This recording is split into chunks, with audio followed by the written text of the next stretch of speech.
seterusnya bagi hamba kita di dalam doa pembukaan sampai jumpa Ibu Kepala Sidang.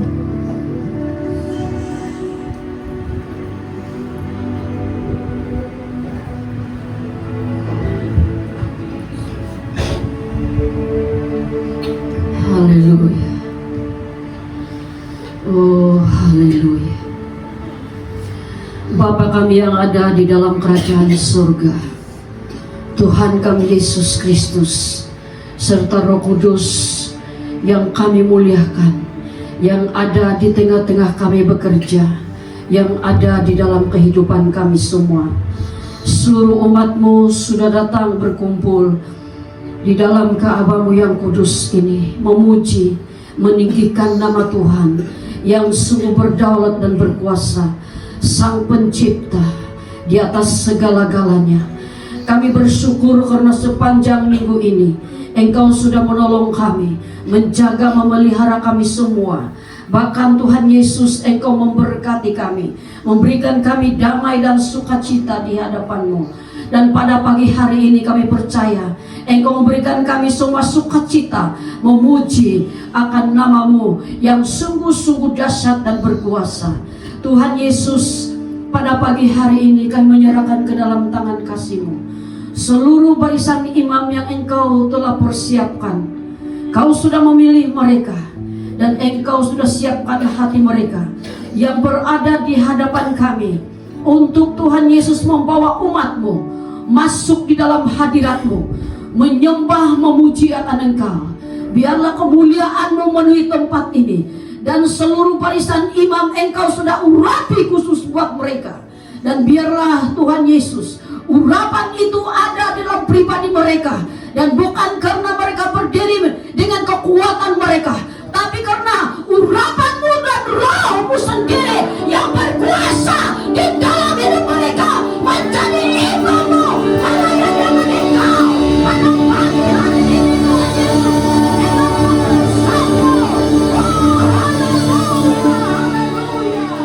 Dan pada pagi hari ini kami mohon belas kasihan Bapa, mengampunilah segala dosa dan pelanggaran kami, perbuatan-perbuatan kami yang menyakitkan hati-Mu, ampunilah kami. Dalam segala perbuatan, tutur kata, penglihatan, pendengaran, dan segala keinginan hati kami, ampuni kami. Bersihkanlah hati kami dengan kuasa darah-Mu Tuhan Yesus, karena tanpa darah-Mu menyucikan kami, segala sesuatu hidup kami sia-sia. Tapi oleh karena darah-Mu lah memperlayakan kami menjadi anak-Mu. Tuhan Yesus, pada pagi hari ini kami mohon belas kasihan-Mu di tahun 2026 ini.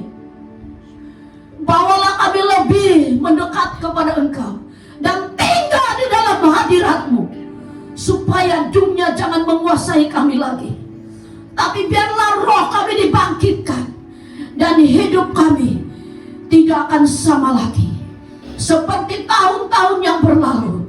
Biarlah puji-pujian Engkau sudah taruhkan di dalam hati kami, bersorak meninggikan Sang Pencipta kami, yaitu Yesus Kristus.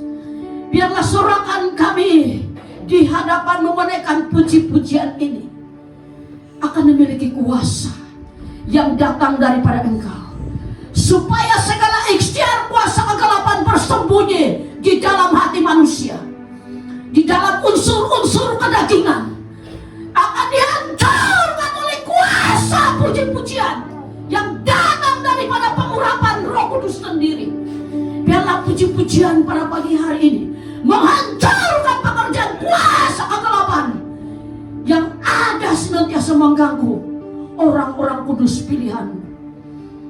Dan seluruh alam ini penuhilah kemuliaan-Mu. Kami percaya seluruh permukaan bumi bersorak meninggikan nama Engkau Tuhan Yesus pada pagi hari ini. Dan kami percaya tempat ini adalah tempat Engkau berhadirat. Engkau berkata tempat ini Engkau sudah pilih menjadi pangkalan-Mu, dan di sini Engkau Tuhan Yesus adalah panglima perang bagi kami. Dan saat ini kami mau masuk peperangan. Biar Engkau ada di hadapan kami. Puji-pujian ini meruntuhkan segala tembok-tembok yang ada. Dan biar kami semua berdiri tegak di hadapan-Mu sebagai laskar-Mu Tuhan Yesus. Dan kami percaya dari atur cara ibadah, permulaan, pertengahan, hingga akhir, Roh Kudus yang ambil alih.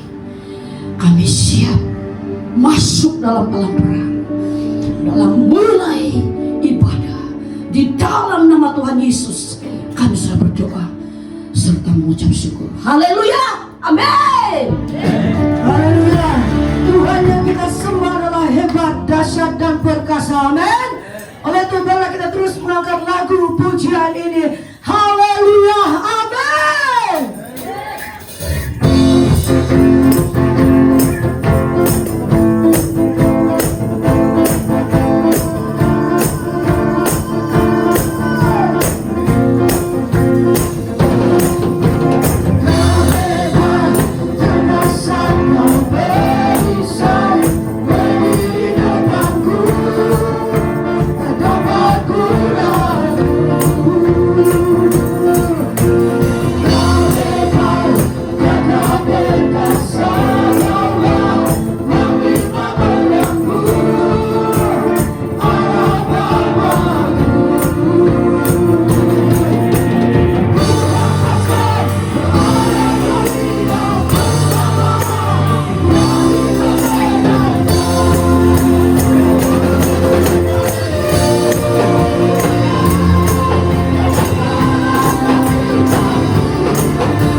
Ya Tuhan, ya Tuhan Yesus, ya Roh Kudus, tiba masanya Tuhan, Engkau memeteraikan mereka yang adalah milik-Mu Tuhan.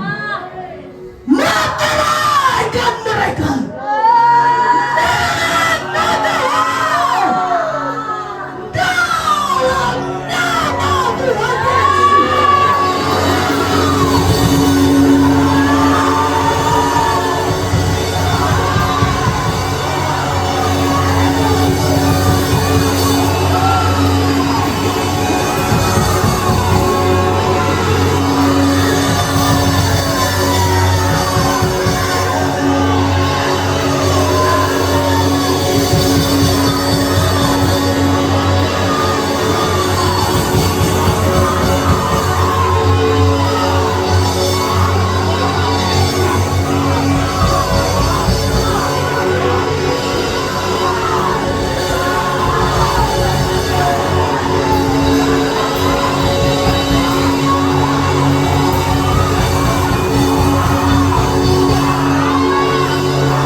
Sekali lagi kasih lapas itu api, api, kasih lapas.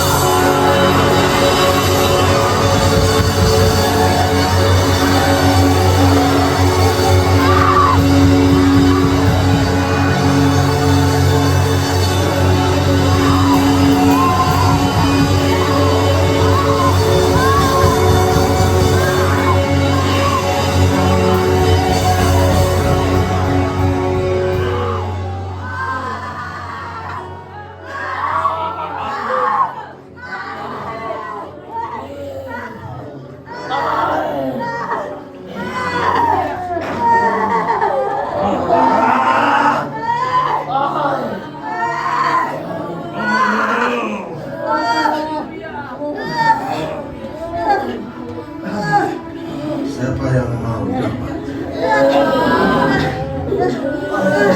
Makasih Yesus. Ambillah pemerintahan Roh Kudus. Kuasai seluruh ibadah ini. Kuasai Roh Kudus. Dalam nama Tuhan Yesus kami berdoa. Amin. Ayat 12 13. Kemudian disuruhnyalah menjemput dia. Ia kemirah-mirahan, matanya indah, dan parasnya elok. Lalu Tuhan berfirman, bangkitlah, urapilah dia, sebab inilah dia. Samuel mengambil tabung tanduk yang berisi minyak itu dan mengurapi Daud di tengah-tengah saudara-saudaranya. Sejak hari itu dan seterusnya berkuasalah roh Tuhan atas Daud. Lalu berangkatlah Samuel menuju Ramah. Jadi inilah urapan yang tak terkalahkan. Kenapa saya katakan urapan tak terkalahkan? Sampai Daud mati, dia tetap bermau berhutang kepada Tuhan. Dia tidak meninggalkan Tuhan. Kalau kamu pernah membaca Mazmur Daud bilang, firman Tuhan itu lebih baik daripada ribuan emas atau perak, daripada apapun. Jadi dia mencintai Tuhan. Jadi ini urapan Tuhan kepada Daud, dan urapan ini urapan yang tak terkalahkan. Meskipun dia mengambil salah sedikit dengan Batseba, tetapi dia tetap panggil. Amin. Beda dengan Saul. Sebab itulah saya katakan urapan yang tak terkalahkan. Tidak perlu itu semua. Ya. Kemudian dia bilang disuruhnya lah menjemput dia ke merah-merahan, matanya indah dan parasnya elok. Lalu Tuhan berfirman, bangkitlah, urapilah dia, sebab inilah dia. Daud itu memang dipilih Tuhan menggantikan Saul. Ya. Ini menunjukkan Tuhan itu tidak kekurangan orang untuk menggantikan posisi seorang kalau orang itu tidak bersedia lagi kepada Tuhan. Amin. Jadi kalau dalam gereja itu ada pergantian tempat, entah pemimpin ataupun jemaat biasa, diakon semua, ataupun entah pasukan perang, ada orang pergantian, itu sudah menjadi nyata dalam Alkitab. Itu akibat dari penurunan kehidupanmu untuk mentaati firman Tuhan dan penurunan kurapan Tuhan yang sedang berada dalam pribadimu. Amin. Itu menunjukkan bahwa engkau melalaikan banyak waktu untuk bersekutu dengan Tuhan. Dan sebagai seorang pelayan, sebagai seorang percaya, sebagai seorang pemimpin gereja, kau tidak boleh melalaikan waktu-waktu itu, karena kita dalam hidup peperangan menghadapi cabaran di akhir zaman. Amin. Karena pada zamannya Daud kita berperang secara fisikal, tapi pada zaman-zaman ini Tuhan Yesus bilang kita berperang bukan melawan darah dan daging, tapi penguasa dunia yang gelap. Dengan Efesus 6 ayat 12, itulah perjuangan kita dan itulah peperangan kita. Maka diperlukan kehidupan umat yang tetap setia kepada Tuhan, diperlukan kehidupan umat yang taat kepada firman Tuhan, diperlukan kehidupan umat yang mengasihi Tuhan. Amin. Maka urapan Daud ini sesudah jadi urapi, Alkitab bilang berkuasalah roh Tuhan. Amin. Samuel mengambil tabung tanduk yang berisi minyak itu dan mengurapi Daud di tengah-tengah saudara-saudaranya. Sejak hari itu dan seterusnya berkuasalah roh Tuhan atas Daud. Amin. Jadi bila ada Tuhan menguasai seorang, bermakna Tuhan itu dekat pada dia, ada pada orang itu. Bila pekerjaan Roh Kudus terjadi pada gereja, bermakna Tuhan hadir di situ. Ingat, ketika Saul dalam keadaan urapan Tuhan, maka Tuhan tetap ada bersama-sama dengan dia. Dia berdoa minta petunjuk Tuhan dalam. Ketika dia mulai tidak mentaati firman Tuhan, dengan tidak menuruti perintah-perintah Tuhan, ketika Tuhan menyuruh dia untuk memusnahkan orang Amalek, tapi diselamatkan Raja Agag, maka disitulah mulai Tuhan menolak dia sebagai raja, karena dia tidak melaksanakan firman Tuhan. Tidak melaksanakan firman Tuhan, pengakibat utama orang kehilangan urapan roh Tuhan dalam pribadi. Amin. Bahkan Roh Kudus pun akan lari dalam diri Anda, karena Roh Kudus itu menghendaki supaya Anda mentaati firman Tuhan, melaksanakan firman Tuhan. Maka Roh Kudus pun lari. Nah, ketika Roh Tuhan lari kepada Saul, maka Tuhan pun lari, sudah mundur. Artinya, bila tidak ada roh kemuliaan Tuhan, Roh Kudus dalam diri kita, dalam keluarga kita, maka Tuhan pun tidak ada di situ. Amin. Kalau kau berseru-seru, Tuhan tolong kami berbuat ini. Kalau Anda tolong seketika itu, bermakna Tuhan memberi Anda kesempatan, beri peluang Anda sekali untuk memperbaiki kehidupan Anda. Bukan karena Anda memang ada harapan untuk diselamatkan. Di sini banyak orang keliru. Akhirnya dengan kekristenan biasa-biasa dan dia tertolong, dia mulai bersaksi. Padahal Tuhan memberikan peluang memperbaiki kehidupannya. Amin. Kalau seseorang itu senantiasa taat kepada Tuhan dan tiba-tiba ada masalah dan dia berseru, itu satu kesaksian yang paling hidup. Amin.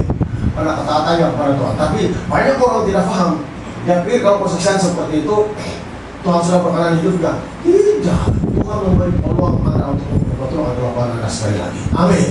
Karena Tuhan itu kaya dengan anugerahnya, berlimpah-limpah. Amin. Maka jemaat, semangat. Amin. Jadi ketika Tuhan itu berkuasa kepada Daud, mulai itulah terus menerus berkuasa. Pembuktiannya urapan itu berkat dalam pribadi Daud ketika dia berperang dengan Goliat. Amin. Di sanalah Saul sudah undur, tidak berani melawan. Sebelumnya dia menyelamatkan Yabes dia dengan mengutung 16 pasal itu, 16 pertempuran itu di daerah seluruh Israel supaya orang Yabes dapat tertolong daripada serangan orang Filistin dalam 1 Samuel 11. Tapi ketika urapannya itu undur tidak ada sudah dan Tuhan bisa undur daripadanya, maka tidak ada sudah. Jadi Goliat bersoru-soru, dia bilang, kirimkan pasukanmu yang kuat, berhadapan dengan aku dengan satu, lawan satu dengan satu. Daud, Saul gemetar, panglima yang lain gemetar, takut menghadapi Goliat. Tapi Daud tiba di medan pertempuran karena mengantar makanan kepada abang-abangnya. Kita bilang di sini bahasa Indonesia bilang kakak-kakaknya, dia bilang sini abang-abangnya. Dan dia dengar si Goliat bercakap seperti itu, sangat memalukan barisan tentara apa? Israel. Amin. Dia berseru-seru, tidak ada yang berani gemetar. Jemaat Tuhan punya memalukan. Kalau kita ini adalah barisan tentara Kristus, era semua yang sanggup tetap berdiri tegak menentang musuh, yaitu kerajaan roh jahat. Jemaat Tuhan, sungguh memalukan kalau kita sebagai tentara Kristus, laskar Kristus, tidak dapat bertahan dengan sebarang yang tak ada mendatang. Amin. Jemaat Tuhan, padahal kita senjata bekerja pribadi kita. Berseru-seru si Goliat, mengampaskan arah Goliat. Amin.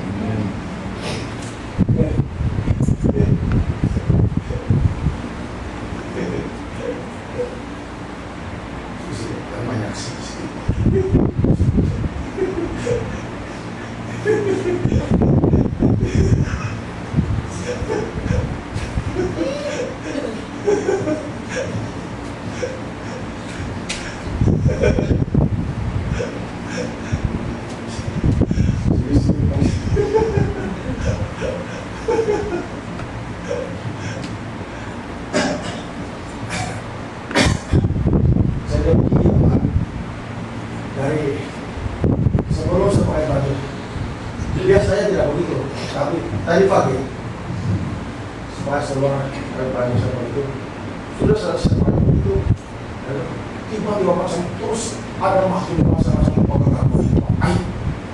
Belum pernah begini dalam hati saya. Ini bukan sesuatu ini. Sedang diam, sedang diam. Saya takut dia ambil itu rapat.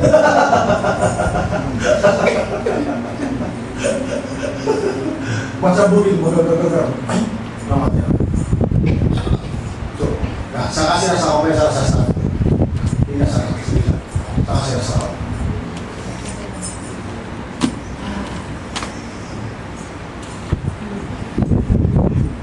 Pak, saya tidak mau gagal kan di dalam kan? Nah, betul tidak? Nah, orang biasa itu kenapa? Dia mampu itu mengendalikan itu kalau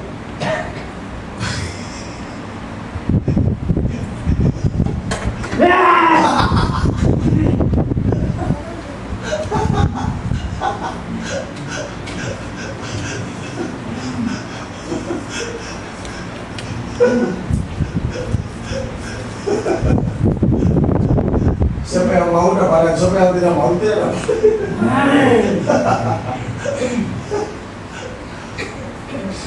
Sudah saya pakai baju saya ini, kemudian terus dia masuk. Jadi tidak boleh saya merasa.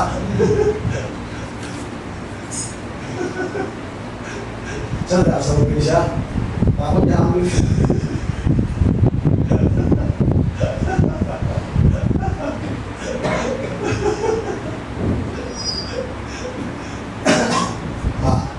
Betul kan tidak saya cakap menantu? Saya bilang,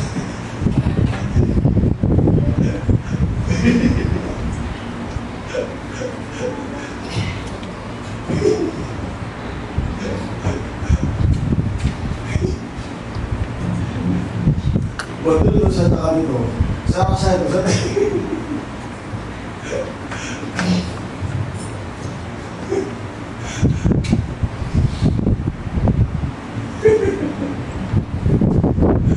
Bukan semakin lama semakin bersama-sama, semakin lama semakin bisa meredup pipi.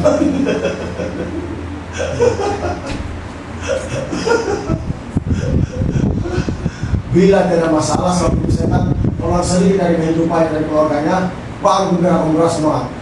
Setan nampak lagi dari gembira datang lagi dia, kasih burung lagi buka. Milik berapa yang tak terkalahkan, amin. Daud melawan Goliat. Nah, lihat. Jadi, mari kita buka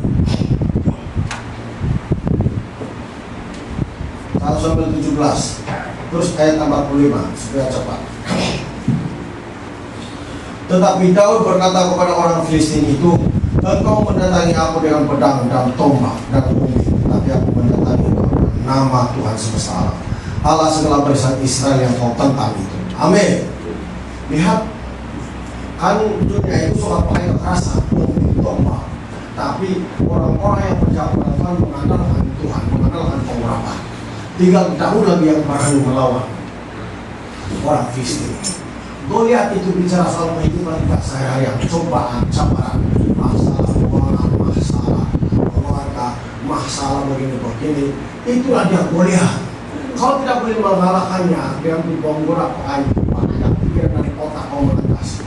Duduklah di kaki Tuhan, berdoalah. Kalau anda tidak boleh, kalau anda sudah mengatasi doa 30 menit sehari, tambah lagi sampai anda boleh berdoa 1 jam 1 hari. Karena itu kalau kita berdoa 1 jam 1 hari, Yesus bilang berjaga-jaga dengan aku dengan 1 jam supaya kamu tidak mempunyai cobaan. Amin. Sebab roh memang penuh tetapi daging lemah, Yesus bilang. Daging kita itu lemah, tapi roh itu penuh. Maka itu diperlukan doa. Dan kalau kamu tidak berdoa, kamu berhabis memeras pikiran kamu untuk mengatasi masalah kamu. Macam mana kamu macam bertahan kamu mengandalkan kekuatan sendiri, mengandalkan pikiran kau sendiri. Sudah terang-terang Tuhan cakap di sini harus mengandalkan Tuhan, mengandalkan firman Tuhan. Amin. Selalu kamu mengandalkan pikirannya, kekuatannya. Saya itu jamaah Tuhan, apapun selalu kita hadapi dalam gereja itu saya tidak baca cakap. Waktu itu saya tidak baca cakap itu kurang lebih sempat habis berdoa itu malah. Sampai saya macam anak-anak itu pembaharan apa yang saya hadapi. Itu selalu saya lakukan. Itu saya cakap anak-anak saya, jangan cakap, diam saja. Berdoa saya sempat berdoa melancar. Bila ada masalah, jangan banyak cakap. Bawa itu di hadapan Tuhan. Bawa itu sampai orang seseorang Tuhan itu sudah menyelesaikan dan bertindak dalam alam roh. Amin. Tapi kita sekarang kalau ada banyak masalah, kita terlalu banyak pikiran, tapi tidak ada doanya. Salahkah kalau Anda menggunakan pikiran untuk menyelesaikan sesuatu? Jamaah Tuhan beri kita pagi pikiran, tapi kalau orang percaya kepada Tuhan harus ada doa 1 jam supaya perjalanan pikiran kita itu untuk mengatasinya sesuai dengan apa yang Tuhan pikir, bukan apa yang kita pikir. Amin. Maka urapan itu diperlukan. Itulah sebabnya kita akan berdoa. Kalau kita tidak berdoa, tidak ada kuasa itu kata-kata kita untuk berhadapan dengan apapun. Amin. Tapi bila kita berdoa, ada kuasanya. Ingat, saya sudah bawa itu hadis Rasul pasal 17 itu tentang Stefanus itu. Masih kan itu firman Tuhan bilang mereka tidak dapat melawan hikmah Stefanus, roh yang mendorongnya berkata itu saya bilang urapan roh kudus itu penting. Nah sekarang ini jemaat banyak urapan ya yang tak terkalahkan, dan itu ada pada Daud, dan kita lihat bagaimana Daud melawan Goliat. Dia mengandalkan Tuhan. Amin. Dia tidak mengandalkan kekuatannya. Dia bilang di sini, engkau mendatangi aku dengan pedang dan tombak dan lumbing, tetapi aku mendatangi engkau dengan nama Tuhan semesta alam, Allah segala barisan Israel yang kau tantang itu. Lihat itu. Hari ini juga Tuhan akan menyerahkan engkau ke dalam tanganku dan akan Aku akan mengalahkan engkau dan memanggal kepalamu dari tubuhmu. Hari ini juga aku akan memberikan mayatmu dan mayat tentara orang Filistin kepada burung-burung di udara dan kepada binatang-binatang liar, supaya seluruh bumi tahu bahwa Israel mempunyai Allah. Biar seluruh dunia, biar Roh Jahat tahu bahwa kita punya Tuhan yang hidup. Amin.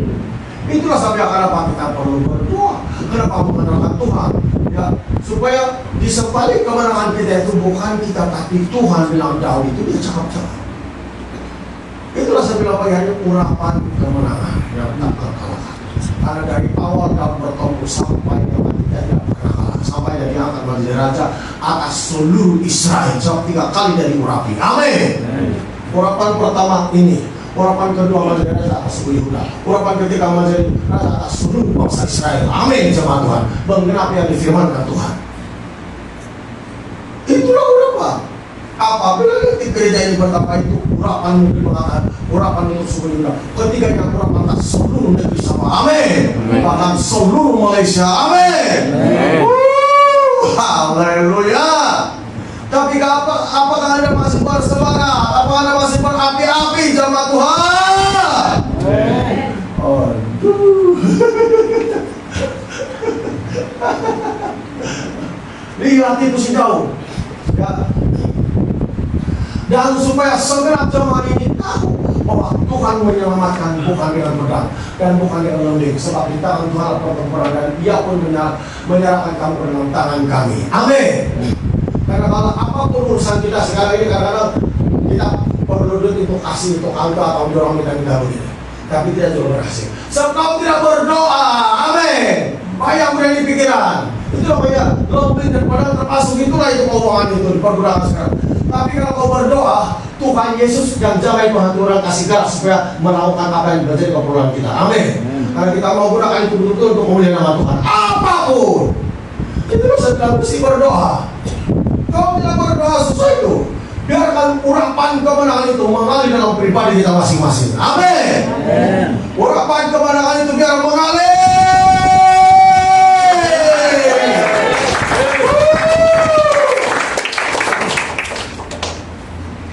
Dan kemudian jual kau berdiri.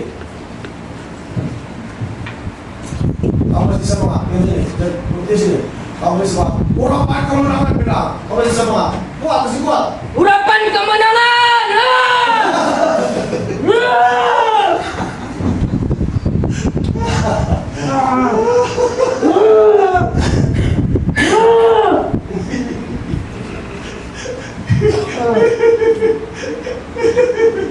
Dia dapat.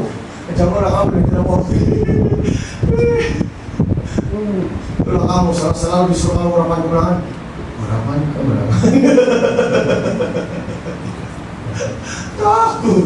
Macam mana Tuhan mau datang sama dia kalau seperti itu? Takut. Kamu takut itu kuasa Tuhan. Itu urapan kemenangan. Sampai kita teruskan. Ayat 48. Ketika orang Filistin itu bergerak maju untuk menemui Daud, maka segera Daud berlari ke barisan musuh untuk menemui orang Filistin itu. Lalu Daud memasukkan tangannya dalam kantungnya, diambilnya sebuah batu dari dalamnya, diumbainya, maka kenalah dahi orang Filistin itu. Sehingga api itu terpadam pada dalam dahinya, tercemuslah ia dan mukanya ke tanah. Artinya kalah si Goliat. Amin. Filistin menggunakan pedang lembing. Daud peralatan biasa saja, umpan. Tapi kenapa dia boleh mengalahkan Filistin? Karena Tuhanlah yang memimpin itu batu sampai ke dahi orang Filistin. Amin. Itulah urapan namanya, urapan kemenangan yang tak terkalahkan. Jangan pikir urapan kemenangan yang tak terkalahkan itu tidak dalam perjanjian baru. 1 Yohanes 4 ayat 14, roh yang ada di dalam kamu lebih besar daripada roh yang ada di dalam dunia. Saat itu kamu telah mengalahkan Nabi Paul. Artinya urapan kemenangan. Urapan kemenangan. Amin. Inilah dia. Amin. Nah, dalam peperangan Raja Daud, dari awal dia perang sampai akhirnya dia tidak pernah kalah terhadap orang fisik. Maka biar urapan kemenangan itu masuk dalam pribadi kita hari ini. Amin. Urapan apa? Urapan kemenangan. Urapan kemenangan. Urapan kemenangan yang tak terkalahkan dalam nama Tuhan Yesus yang Maha Kuasa. Amin.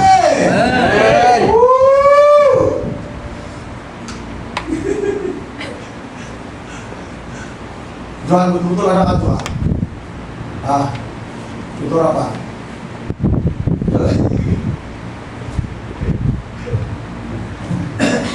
Kita lanjutkan tadi. Sampai 17 tadi kita lanjutkan. Ayat 50. Demikianlah Daud mengalahkan orang Filistin itu dengan umpan dan batu. Ia mengalahkan orang Filistin itu dan membunuhnya tanpa pedang di tangannya. Daud berlari mendapatkan orang Filistin itu lalu berdiri di sebelahnya. Diambilnyalah pedangnya, dihunusnya dari sarungnya, lalu menghabisi dia. Dipancungnya kepalanya dengan pedang itu. Ketika orang Filistin melihat bahwa pahlawan mereka telah mati, maka larilah mereka. Amin. Goliat dikalahkan. Kepalanya potong dengan pedang. Ada Goliat dikalahkan. Menghempaskan arah Goliat. Amin. Lihat, betul-betul Goliat dikalahkan. Jadi urapan yang ada pada Daud ini saya katakan urapan kemenangan yang tak terkalahkan. Karena satu hari tempat bilang tadi, kamu telah mengalahkan dari palsu anak-anak besar. Roh yang ada di dalam kamu lebih besar daripada roh yang ada dalam dunia. Amin. Ada urapan yang tak terkalah. Pekerjaan berurus dalam gereja. Jikalau jemaat itu telah mentaati firman Tuhan, maka mereka akan mengalami kemenangan apapun mereka hadapi. Karena bukan mereka yang kuat, tapi roh Allah yang tinggal di dalam hati mereka. Amin. Firman Tuhan semalam, kalau roh Allah tinggal dalam hati kita itu, apa akan berlaku pribadi kita? Kita mentaati firman Tuhan, doa kita itu tetap ada, kelaparan kita beribadah, kelaparan kita untuk mendengar firman Tuhan, kelaparan kita untuk memahami hadirat Tuhan. Dan perubahan hidup kita kalau misalnya itu untuk berkorban pun dari masalah kalau roh Allah sudah dalam hati kita. Amin. Kalau banyak halangan-halangan belum itu, karena Roh Kudus itu dalam Yohanes 16 memimpin kita kepada seluruh jalan kebenaran. Asal firman Tuhan dia buat, asal firman Tuhan dia buat. Kalau bukan dia tidak buat. Nah itulah pekerjaan Roh Kudus dalam diri seseorang yang percaya kepada Tuhan. Itulah pekerjaan Roh Kudus dalam pribadi seorang yang betul-betul bertobat. Amin. Jadi urapan kemenangan itu biar mengalir dalam gereja Tuhan. Ya, urapan kemenangan yang tak terkalahkan. Sebelum Daud berperang melawan Goliat, Tuhan kasih urapan dulu dia. Amin. Dia tidak berperang, dia tidak pergi kemana-mana sebelum dia diurapi. Ketika dia sudah diurapi, baru dia pergi melawan Goliat. Karena yang memberi kemenangannya itu adalah urapan yang ada dalam dirinya. Amin. Kenapa Tuhan Yesus bilang? Lukas 24 ayat 49. Kamu harus tinggal dalam kota ini sampai kamu diperlengkapi kekuasaan dari tempat ini. Karena beda kata demikian.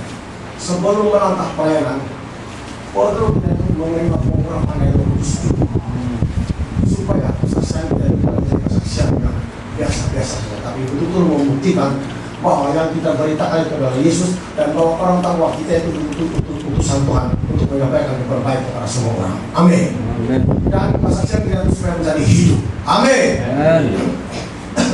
Kesaksian 1 ayat 8 bilang, tetapi kamu akan menerima kuasa kalau Roh Kudus turun ke atas kamu, dan kamu akan jadi saksi mulai dari mereka sampai ke ujung bumi. Artinya gereja tidak akan menjadi saksi tanpa urapan Roh Kudus dulu.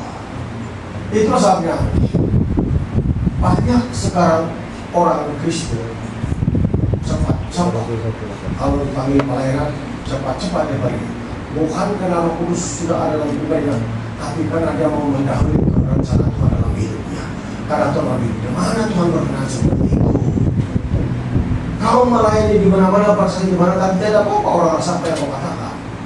Kalau tidak orang tidak apa-apa macam dorong untuk lebih percaya kepada Tuhan, akibat dari kehidupanmu, akibat dari pelayananmu. Karena kau dan orang yang mendengar sama saja lakunya, sama saja kelakuannya, hidupnya. Amin. Orang lainnya. Jadi kenapa sekarang banyak orang pada segitu seperti melayani, tapi dia tidak berjalan dengan pengurapan Tuhan. Tuhan Yesus bilang harus menerima Roh Kudus dulu, baru keluar pelayanan. Amen. Itulah lihat di 1:8 itu. Dia bilang, kalau Roh Kudus turun ke atas kamu, kamu akan menerima kuasa kalau Roh Kudus turun ke atas kamu. Kuasa diterima kalau Roh Kudus turun. Dan kamu akan menjadi saksi, baru menjadi saksi. Gereja akan menjadi saksi kalau ada Roh Kudus di dalamnya. Amin. Itu saya bilang, Roh Kudus itu sangat penting dalam gereja. Saat itu jemaat Tuhan, biar urapan kemenangan itu mengadap pribadi kita. Amin. Urapan kemenangan itu mengadap pribadi kita. Tidak pernah Tuhan menyuruh murid-muridnya pergi memberitakan Injil dengan tangan kosong. Maksudnya, ya, tidak punya apa-apa yang dibuktikan kepada orang tua. Tuhan yang mengutus dia bahwa betul-betul Yesus itu ada. Tapi tiap kali Yesus mengutus, dia berikan kuasa kepada murid-muridnya membuktikan bahwa mereka itu utusan Tuhan. Amin. Karena kalau kita suka-suka pergi jalan begini untuk berkhotbah begini, tapi Anda tidak sadar yang Anda sedang mendahului kehendak Tuhan dalam pribadi Anda. Belum waktunya pergi, kita pergi sudah. Tidak ada apa-apa. Selalu seperti itu. Ya. Coba Matius 10 ayat 1. Matius 10 ayat 1.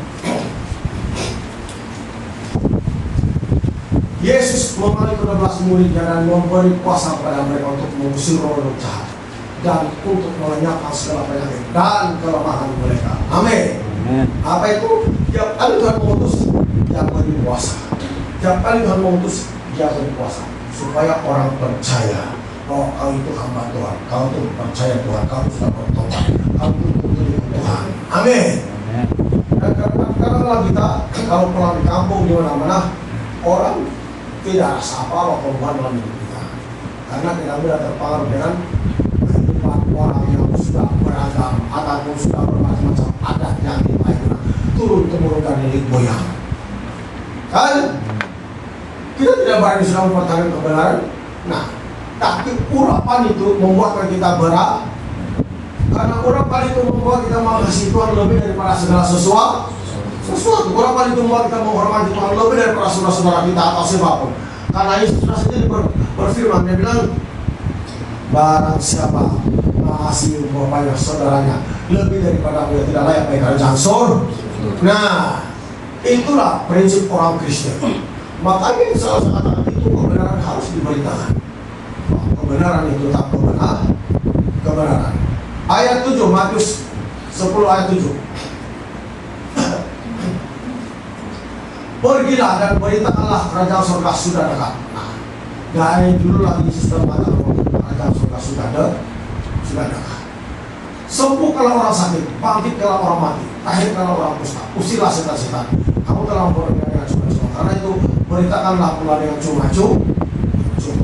Ini tidak pernah Tuhan Yesus jemaat Tuhan menyuruh muridnya memberitakan Injil, mengutus muridnya tanpa memberi kuasa pada mereka, tapi dia bagi kuasa. Amin. Tuhan mau gereja ini nanti seterusnya mengalami urapan itu. Itu sebenarnya ada urapan dari sekarang. Jangan kamu persia-siakan. Ada yang bisa lihat, ada yang terbuka, ada yang tidak. Itu haknya dengan Tuhan. Tapi kalau selama itu hidup kau tidak akan menjadi berkat bagi orang lain. Tidak pernah. Bila kau tidak menjadi berkat, apakah Tuhan ada dalam hati? Apakah Tuhan ada dalam keluarga? Apakah Tuhan ada dalam pekerjaanmu? Apakah Tuhan ada dalam keuanganmu? Selalu orang tertipu dengan keadaan sekarang. Karena dia bila ada uang, ada Tuhan tidak. Tuhan melihat hati kau. Sejauh mana mendekatkan diri kepada Tuhan. Amin. Terus sampai tiap kali Tuhan menyuruh mereka diurapi dulu. Amin. Ya. Janganlah kamu membawa emas atau perak atau tembaga dalam ikat pinggangmu. Tuhan Yesus bilang waktu menyuruh mereka bertanya. Janganlah kamu membawa bekal dalam perjalanan. Janganlah kamu membawa baju 2 helai, kasut atau tongkat, sebab seorang pekerja patut mendapat upahnya. Amin. Seorang hamba Tuhan, pelayan, penginjil, pemberita Injil, patut mendapat upahnya. Yesus bilang. Amin. Maka tidak salah kalau jemaat menyambut hamba Tuhan dari perpuluhan Anda, dari apapun, karena Yesus bilang itu menjadi upahnya. Amin. Yang memberitakan Injil. Tapi kalau tidak pernah melakukan itu, bermakna Anda tidak menyapa nama Tuhan itu. Tuh, memang itulah Yesus cakap. Janganlah kamu membawa bekal dalam perjalanan dan janganlah kamu bawa baju, dua helai, kasut atau tombak. Sebab seorang pekerja patut mendapat upahnya. Apabila kamu masuk ke kota atau desa, carilah di situ orang yang layak dan tinggallah padanya sampai kamu berangkat. Apabila kamu masuk rumah orang, berilah salam kepada mereka. Jika mereka layak menerimanya, salam untuk turun ke atasnya. Jika tidak, salam untuk kembali kepadamu. Amin. Amen. Dan ini betul. Betul. Saat kita lihat itu apa pasal saat itu ya, Tuhan melihatkan di dalam alam roh. Orang yang tidak menerima pelayanan itu balik sebagai hamba Tuhan. Amin. Amen. Jadi sama dengan sekarang, sedang saya beritakan Injil, kami banyak jemaat yang tidak percaya, tidak menerimanya. Maka semua pengenalan firman Tuhan itu balik kepada saya. Jadi saya yang untung. Lu bilang kamu. Ya. Dia bilang balik kan. Jam kamu tidak layak menerima. Dan biarkan itu balik sama saya. Enggak. Makanya kalau kamu tidak mau supaya itu berkat balik, kamu harus terbuka hati menerimanya. Karena sudah masanya kita malah kurang apa